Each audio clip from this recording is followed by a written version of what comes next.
तो इस सीरीज की शुरुआत में हमें बताया जाता है कि पूरी दुनिया में अचानक से अलग अलग जगह पर पोर्टल्स ओपन होने लगे, जिनमें से मॉन्स्टर्स निकलकर इंसानों को मारते थे। और इसी दौरान कुछ ह्यूमंस को स्पेशल एबिलिटीज भी मिलने लगी, जिसे अवेकनिंग कहा जाता था, जिसकी मदद से वो सारे स्पेशल ह्यूमंस हंटर के रूप में मॉन्स्टर्स को मार के ह्यूमंस को बचाते थे। इन हंटर्स के अलग अलग लेवल थे, जिसमें सबसे पावरफुल था एस रैंक और सबसे वीक था ई रैंक। अब हम हमारे हीरो जिन्वू को देखते हैं, जो कि एक ही रैंक हीरो था और उसे उसके टीममेट्स वीक केस्ट हीरो के नाम से जानते थे, क्योंकि वो हाल ही में एक ई रैंक डंजो में जाके भी जख्मी हो गया था। इसलिए उसकी दोस्त जूही उसे डांटने लगती है कि उसे खुद का ख्याल रखना चाहिए। जूही एक भी रैंक की हीलर थी और उसे जिन्वू बहुत पसंद था, लेकिन उसने अभी तक उसे ये नहीं बताया था। एक दिन जिन्वू जूही और अपने टीममेट्स के साथ एक डंजो रेड पर जाता है, जहाँ वो बहुत मुश्किल से गोब्लिन को मार पाता है और उससे उसे एक क्रिस्टल मिलता है। और ऐसे ही क्रिस्टल के चक्कर में इंसान डंजो में आके मॉन्स्टर्स को मारते थे, साथ ही इससे वो इंसानों को मॉन्स्टर से भी बचा पाते थे। अब जिन्वू देखता है कि उसके बाकी टीममेट्स ने मॉन्स्टर्स को खत्म कर दिया है, लेकिन तभी उन सबको उस डंजो में एक गुफा दिखती है। तो वो लोग सोचते हैं कि उस गुफा में और भी मॉन्स्टर्स होंगे, जिनसे उन्हें क्रिस्टल मिलेंगे और ज्यादा मुनाफा होगा, इसलिए वो लोग वहां चले जाते हैं। लेकिन वहां उन सबको एक बड़ा सा दरवाजा दिखता है, जिसके अंदर कई सारी मूर्तियां थी और वहां पर एक बड़ी सी मूर्ति चेयर पर बैठी थी। साथ ही उनमें से एक स्टैचू पर लिखा था कि तुम्हें गॉड की पूजा करनी होगी, फिर गॉड की तारीफ करनी होगी और फिर तुम्हें गॉड पर विश्वास रखना होगा। लेकिन किसी को ये बात समझ नहीं आती। उसी वक्त वो बड़ा सा दरवाजा बंद हो जाता है, जिससे जिन्वू का एक टीम में डर जाता है और दरवाजा खोल के वहां से भागने लगता है। लेकिन वहां खड़ी एक मूर्ति अपने हथियार से उसे बीच में से काट देती है। ये देखकर जिन्वू समेत सभी लोग चौंक जाते हैं और समझ जाते हैं कि वो लोग गलत जगह पहुंच गए हैं। उसी वक्त जिन्वू देखता है कि उस बड़े वाले स्टैचू से लेजर बीम निकलने वाली है, जिसे देखकर जिन्वू सबको नीचे झुकने को बोलता है। लेकिन एक बंदा समय पर झुक नहीं पाता और मारा जाता है। लेकिन बाकी सब में से किसी को कुछ भी नहीं हुआ था और वो स्टैचू अब उन पर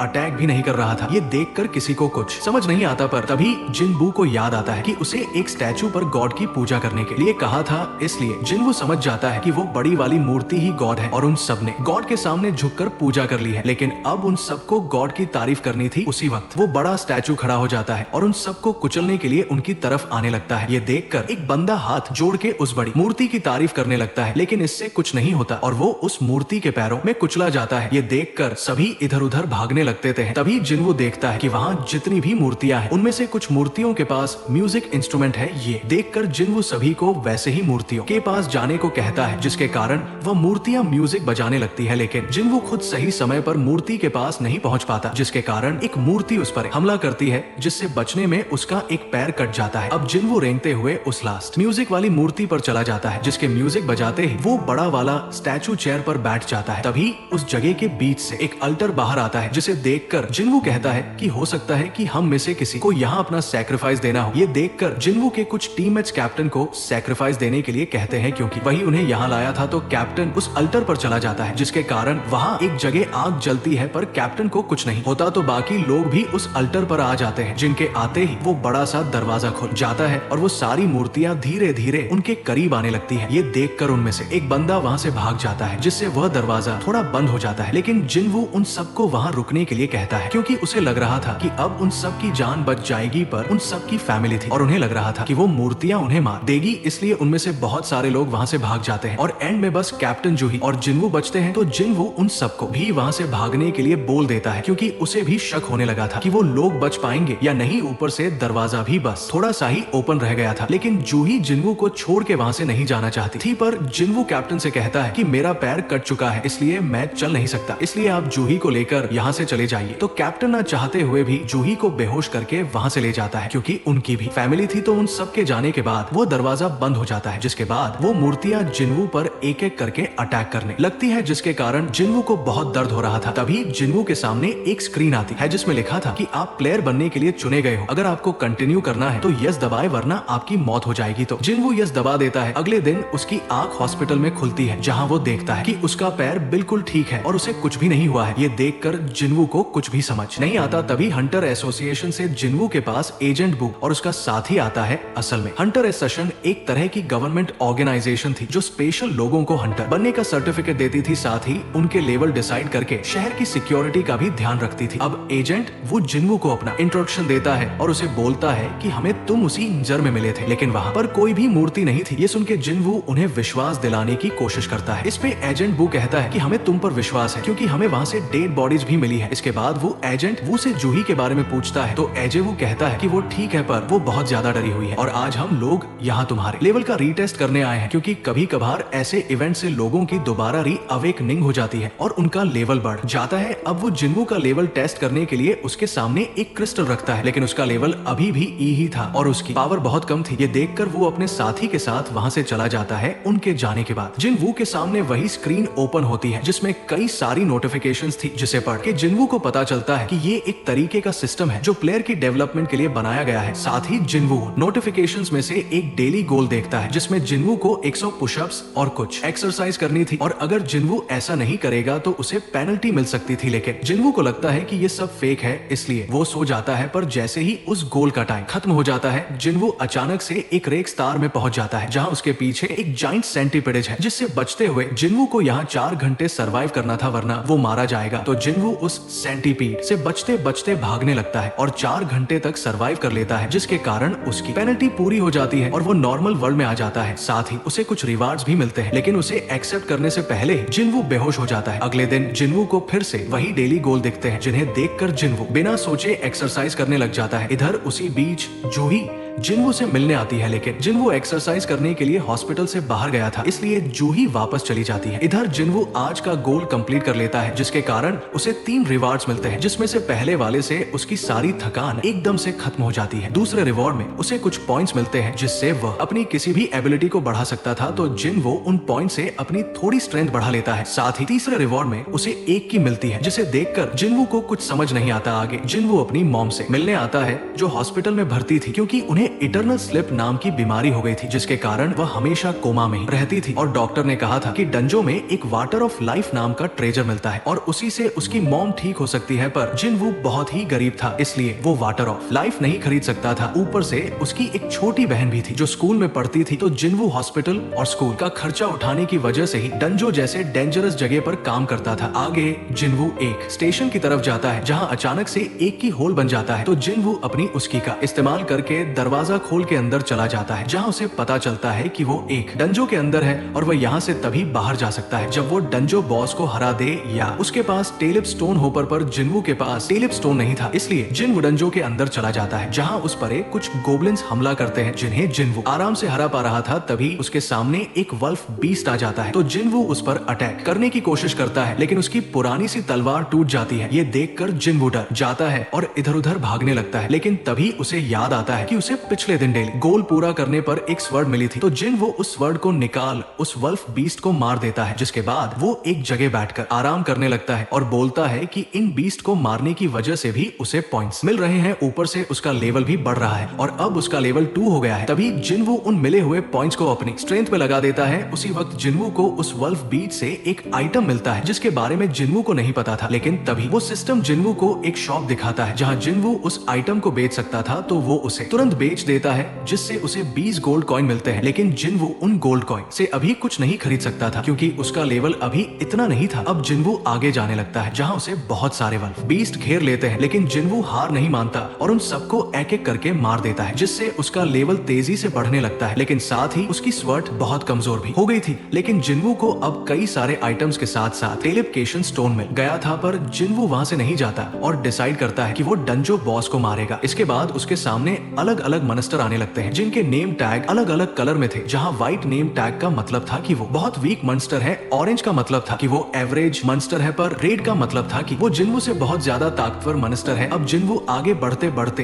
एक जगह पहुंच जाता है जहां उसके सामने डंजो बॉस आ जाता है जो कि एक बहुत बड़ा स्नेक था, तो जिन्वू उस पर अटैक करने की कोशिश करता है, पर उस स्नेक की बॉडी बहुत ज्यादा मोटी थी जिसके कारण जिन्वू की स्वर्ड टूट जाती है और वो स्नेक बुरी तरह जिन्वू को पीटने लगता है। लेकिन जिन्वू अपने पुराने दिनों को याद करते हुए फिर खड़ा हो जाता है और उस स्नेक पर चढ़ के अपने हाथ से ही उस पर अटैक करता है और अपने हाथ से उस स्नेक की स्किन के सेल को तोड़ के उसे मार देता है। जहां उस स्नेक को मारने से जिन्वू को एक डैगर मिलता है जिसकी स्पेशल एबिलिटी थी कि उससे जिन्वू का अपोनेंट कुछ समय के लिए पैरालाइज हो सकता था। उसी वक्त वो डंजो गायब हो जाता है और जिन्वू अपने आप को स्टेशन से बाहर पाता है जहां कुछ डी रैंक हंटर्स एक मॉन्स्टर से लड़ रहे थे, लेकिन वो मॉन्स्टर सी रैंक का था जिसकी वजह से उन्हें उसे मारने में प्रॉब्लम हो रही थी। तो जिन्वू अपनी टूटी हुई वर्ड उस मंस्टर की तरफ फेंक कर उसे एक ही बार में मार देता है और इससे इतनी एक्सरसाइज इसके बाद जिन्वू के अच्छे खासे मसल्स बन गए थे, जिसके कारण हॉस्पिटल की नर्सेस स्लैब्स डाल चुका है, इसलिए वो अब अपनी इंटेलिजेंस पहले कोई उसे देख पाता वो वहाँ से चला जाता है। अब कुछ दिन बीत जाते हैं जहाँ पर पॉइंट्स खर्च करने लगता है, तभी उसे उसके लैंडलॉर्ड का फोन आता है जो उससे किराया मांग रहे थे तो पैसे कमाने के लिए। जिन्वू अलग अलग डंजो मिशंस देखने लगता है जहाँ उसे एक मिशन दिखता है जिसमें एक टीम को एक बैग उठाने वाला बंदा चाहिए था और वो इसके लिए अच्छा खासा अमाउंट दे रहे थे। तो जिन्वू उनके पास चला जाता है जो कि एक सी रैंक टीम थी और सी रैंक डंजो में जाने वाली थी, पर रिक्वायरमेंट के अकॉर्डिंग उन्हें 2 बंदे और चाहिए थे, इसलिए उन्होंने जिन्वू और एक और बंदे योजन को हायर कर लिया था जो कि बहुत अमीर था क्योंकि उसके आर्मरर और वेपन काफी महंगे लग रहे थे। अब जिन्वू यूजन और उस टीम के साथ डंजो में चला जाता है जहां उन सब पर इंसेक्ट मॉन्स्टर्स हम करते हैं जिन्हें जिन्वू की टीम मार देती है, लेकिन जिन्वू कुछ नहीं करता ताकि उसकी असलियत सामने ना आए कि वो अब एक ही रैंक हंटर नहीं रहा, क्योंकि इससे सभी की निगाहें उसकी तरफ आ सकती थी। इसके बाद वह सभी डंजो बॉस की जगह पर जाते हैं जो एक बड़ी सी स्पाइडर थी और अभी सो रही थी, पर उसके आसपास बहुत सारे क्रिस्टल्स थे, लेकिन वो टीम कहती है कि हम खुदाई करने वाले वेपन्स लाना भूल गए, इसलिए वो जिन्वू और योजन को वहीं रुकने को बोल के वो टूल्स लाने के लिए जाने लगते हैं। पर अचानक से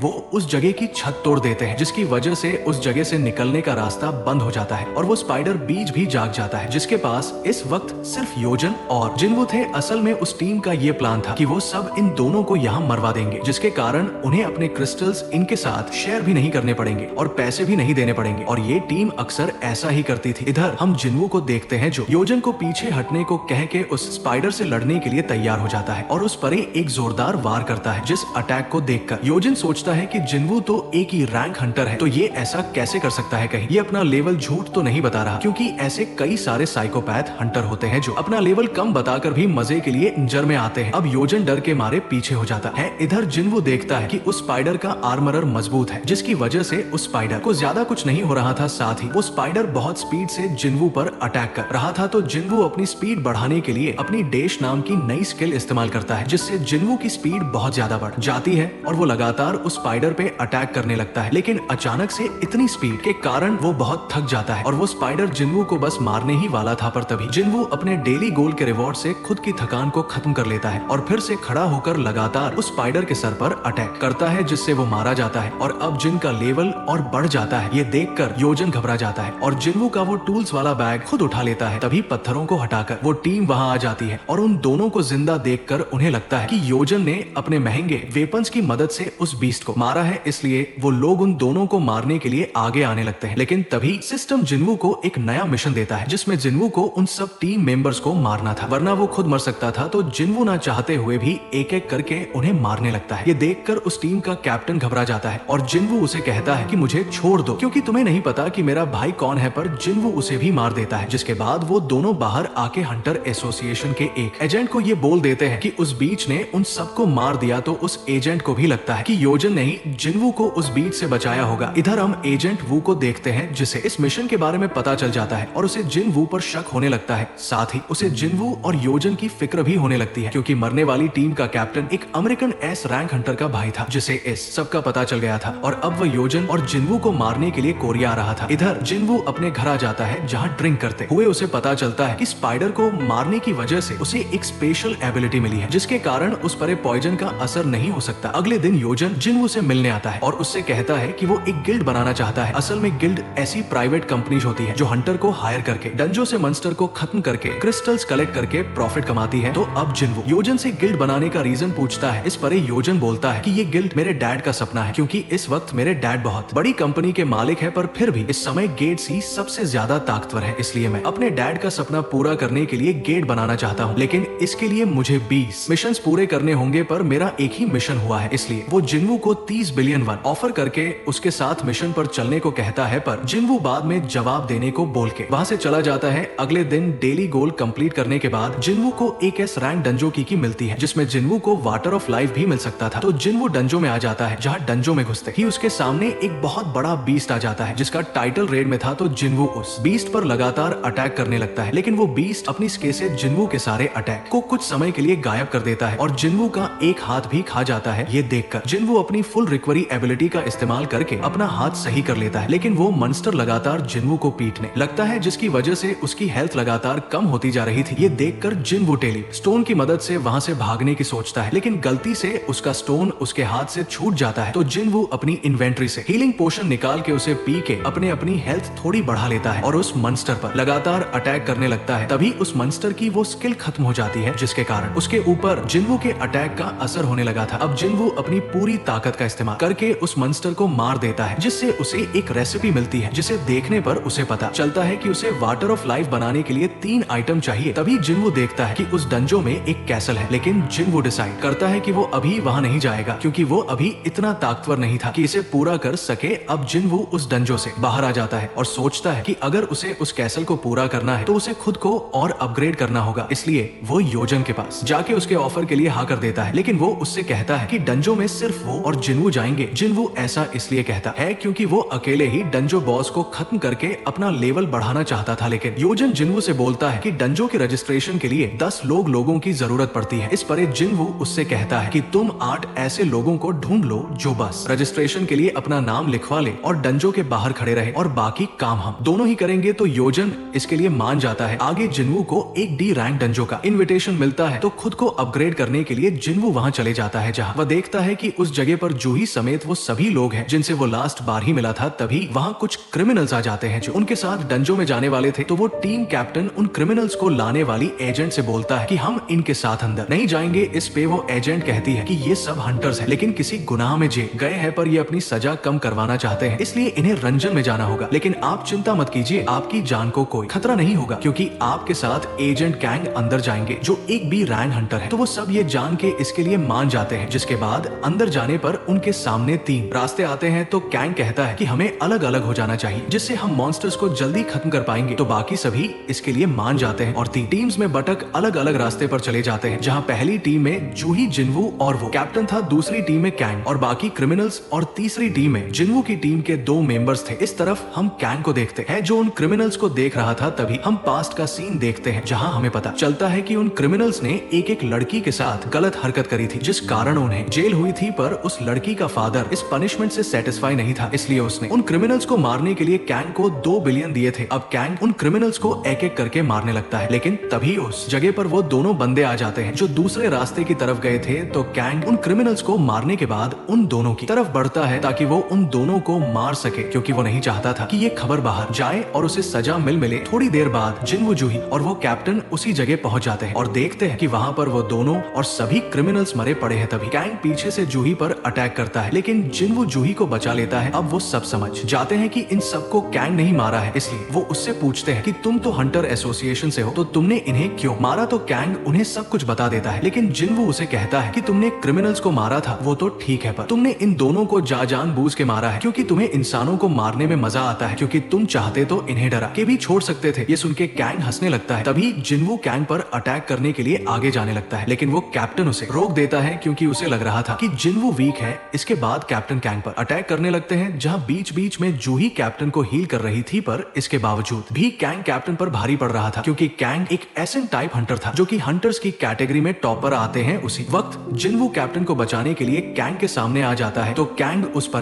अटैक करता है, लेकिन जिनवू उसके हर अटैक को रोक रहा था। ये देखकर कैंग समझ जाता है कि जिनवू की सेकंड अवेकनिंग हुई है, क्योंकि कैंग वही बंदा था जो वू के साथ जिनवू से मिलने हॉस्पिटल आया था। इधर जिनवू की ताकत देखकर कैप्टन और जूही भी हैरान थे। तभी जिनवू अपनी स्पीड बढ़ा के कैंग के फेस पर कट लगा देता है, जिसके कारण कैंग को गुस्सा आ जाता है और वो अपनी इनविजिबल एबिलिटी इस्तेमाल करके जिनवू पर लगातार अटैक करने लगता है, लेकिन जिनवू खुद को हील कर लेता है और अपनी मर्डर इस इंटेंट टेक्निक का इस्तेमाल करके कैंग को मार देता है। जिसके बाद वो सब बाहर आ जाते हैं, जहां पर वो के साथ हंटर एसोसिएशन की एजेंट थी। तो कैप्टन उन दोनों से ये बोल देता है कि कैंग ने उन सब पर अटैक करा था, लेकिन कैप्टन ने जूही के साथ मिलके उसे मार दिया। पर वू को अभी भी जिनवू पर शक हो रहा था। इसके बाद जिनवू जूही के साथ चलने लगता है, जहां जूही जिनवू को बताती है कि वो बी रैंक हीलर होने के बावजूद भी छोटे मोटे मिशंस में ही जाती है, क्योंकि शायद वो अभी तक मूर्ति वाले इंसिडेंट से बाहर नहीं आ पाई है, इसलिए उसने रिटायर होक होम टाउन जाने का फैसला करा है। साथ ही जूही जिनवू को भी एक दिन होम टाउन आने को कहती है। अब जूही सीधी वहाँ से चली जाती है, जिसके बाद जिन्वू को एजेंट वो मिलता है जो जिन्वू से कहता है कि मुझे नहीं पता कि तुम्हारी दोबारा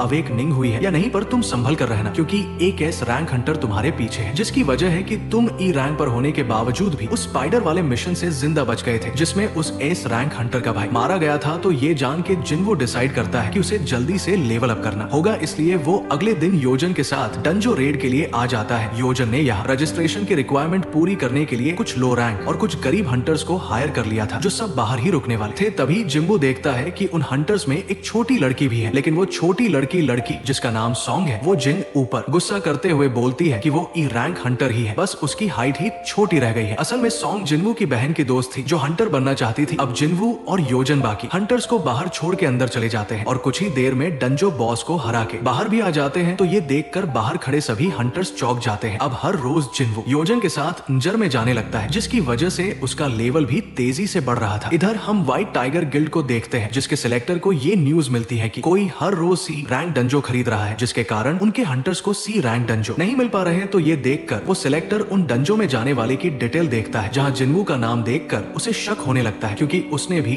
वो मूर्ति वाली खबर पढ़ी थी, इसलिए वो उसी डंजो वाली जगह पर जाते हैं जहाँ जिन्वू और योजन रेड करने गए थे। लेकिन वहाँ बाहर सभी हंटर्स को देखकर वो डर समझ जाता है कि जिन्वू की सेकंड अवेकनिंग हुई है और योजन जिन्वू की डंजो पार करने में मदद ले रहा है। अब वो सिलेक्टर जिन्वू से अकेले में मिलता है और उसे व्हाइट टाइगर गिल्ड ज्वाइन करने का ऑफर देता है, लेकिन जब उसे पता चलता है कि योजन ने उसे 30 बिलियन वन दिए हैं तो उसका मुंह बंद हो जाता है। तभी जिन्वू अपने इनविजिबल टेक्निक से उस सिलेक्टर को डराते हुए उससे कहता है कि तुम्हें मेरे बारे में कैसे पता चला। इसमें वो सिलेक्टर कहता है कि उसने बस वो मूर्ति वाली खबर पढ़ी थी, ऊपर से आजकल सभी सी रैंक डंजो में आप लोग ही जा रहे हो, इसलिए मैंने दोनों बातों को बस मैच कर लिया। तो जिन्वू रिलैक्स हो जाता है कि उसके बारे में और किसी को नहीं पता। इसके बाद जिन्वू उस सिलेक्टर से कहता है कि मैं तुम्हारा गिल्ड तो ज्वाइन नहीं कर सकता, पर तुम्हें 2 सी रैंक डंजो बेच सकता हूँ। तो वो सिलेक्टर वो डंजो खरीद लेता है, लेकिन वापस ऑफिस पहुंचने पर उसे पता चलता है कि जिन्वू और योजन कुछ दिनों के लिए और इंजर नहीं खरीद रहे हैं, जिसकी वजह से महंगे दाम पर इंजर खरीदने के कारण वो बेवकूफ बन गया है। अगले दिन